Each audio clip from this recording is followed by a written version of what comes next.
विठुरायाच्या पालखीच्या आगमन सोहळ्यासाठी ना आज लापशीचा बेत होता प्रसादासाठी. तर त्यासाठी नाही तर मी कुकरमध्ये 3 ते 4 चमचे असे तूप घालून घेतलेलं आहे.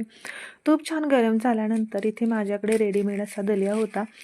तर 1 वाटी दलिया घेतलेला आहे आणि तुपामध्ये मिक्स करून घेतलेला आहे. त्यानंतर जे आहे काही ड्रायफ्रूटचे काप केले होते ते सुद्धा यामध्ये मी घालून घेतलेले आहे आणि पुन्हा मिक्स करून दलिया आहे तो लालसर रंग येईपर्यंत इथे भाजून घेणार आहे. इथे दलिया जो आहे तो लालसर रंग येईपर्यंत भाजला गेलेला आहे. त्यानंतर जे आहे ते यामध्ये मी 2 वाट्या पाणी घालून घेतलेलं आहे आणि थोडंसं मीठ घालून कुकरचं झाकण लावून 2 ते 3 शिट्ट्या इथे काढून घेणार आहे.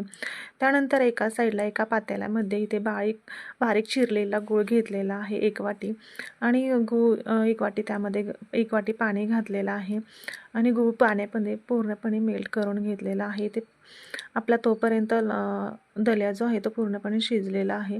आता मेल्ट केलेलं गुळाचं पाणी आपण यामध्ये घालून घेणार आहोत आणि छानपैकी परतवून घेणार आहोत पाणी आटेपर्यंत. इथे आपल्या विठुरायाच्या पालखीच्या आगमन सोहळ्यासाठी लापशीचा प्रसाद जो आहे तो पूर्णपणे तयार आहे. चला तर मग भेटूया नवीन एका व्हिडिओमध्ये.